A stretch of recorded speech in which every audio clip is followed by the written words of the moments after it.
One of the main objectives and purposes of marriage is to establish a Muslim household. In other words, to give or father righteous children is one of the objectives. So you get married for this reason, that you father righteous children that are upon the Islam and they're given a righteous upbringing. Why is that a purpose? Because that's the best investment you'll leave for yourself after you die.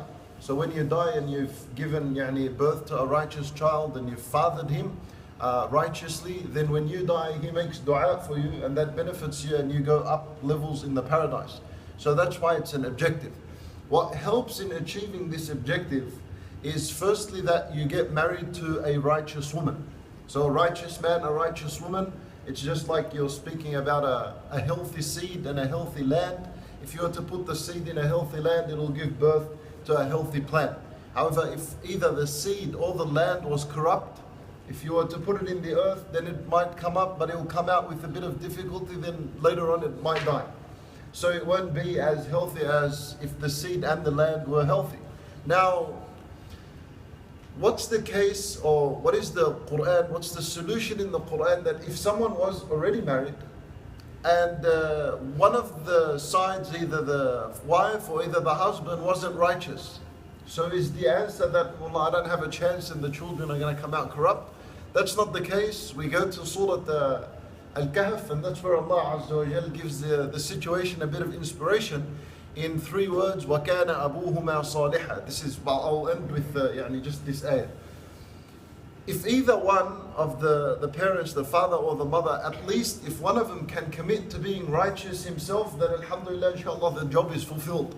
And this is found in the story of Musa al-Khadir, and how al-Khadir went with Musa alayhi salam on 3 basically adventures, which was the ship, then the child that he killed, and then the wall.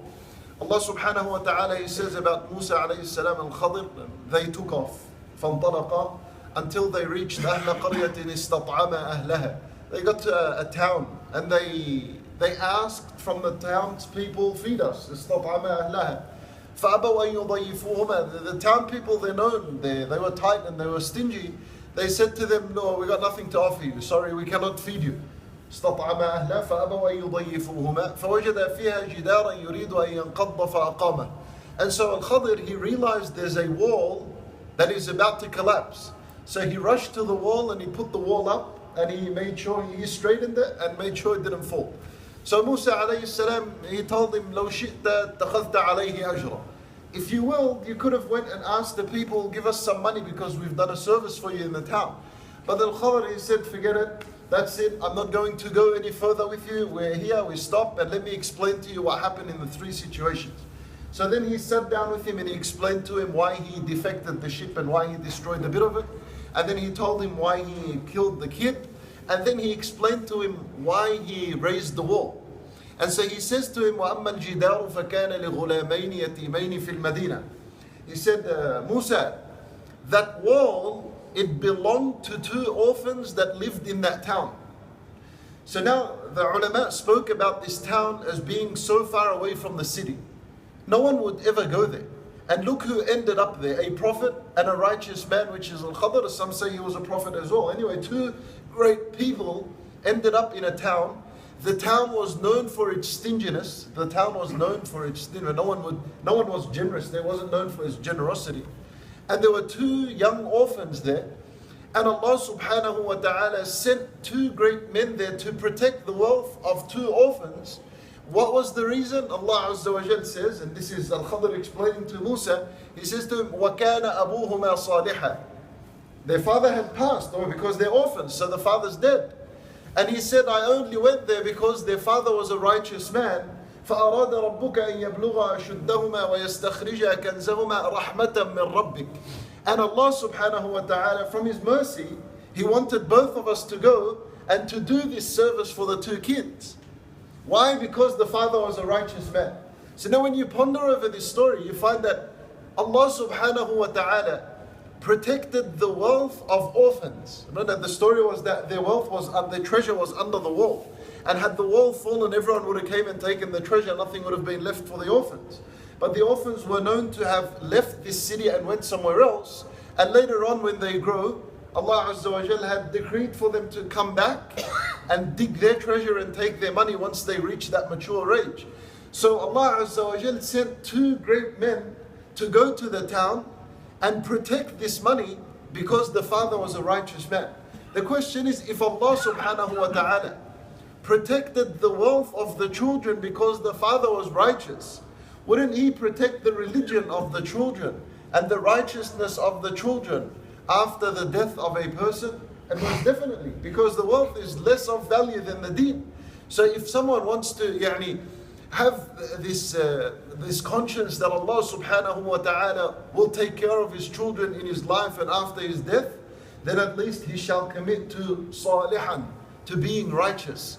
And Imam al-Sahabi Abdullah bin Mas'ud radiyallahu anhu, when he used to pray at night, he used to remember his child. He had a boy, a little kid.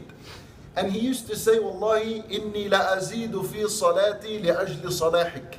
As he's praying at night, he'd say in his mind, I'm going to increase the number of rak'at I'm praying, seeking out of it that Allah Azza wa Jal protects you after I die and during my life. So they used to actually connect this idea of being righteous just for the sake of our children.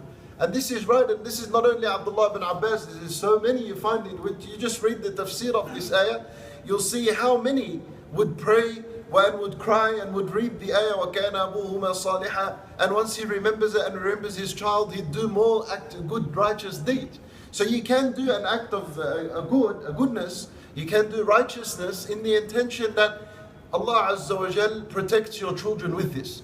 And so this becomes a very important lesson, that one shall never look at his children and become depressed and upset of their situation. How come my kids have lost it and so on? You start working with yourself, you become salihan yourself, do this in the intention that Allah Azza wa Jal protects the children, and bi'idhnillah, during your life and after your death, Allah protects them. If He protected wealth, wouldn't He protect the deen? This is most definitely. And just to conclude, in one more minute, if the case that you are righteous and you had children, and Allah knows the children are going to be bad, Allah Azza wa Jal will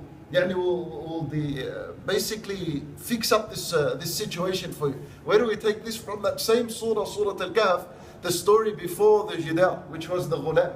What did Allah Azza wa Jal say about the ghulam? That Al-Khadr came and he killed him, right? He snapped his neck and he killed him. What was the reason? His two parents were mu'minayn فَخَشِينَ أَن يُرْهِقَهُمَا طُغْيَانًا وَكُفْرًا. Right? So Allah Azza wa Jal knew that if the child was to grow in old age, what would happen?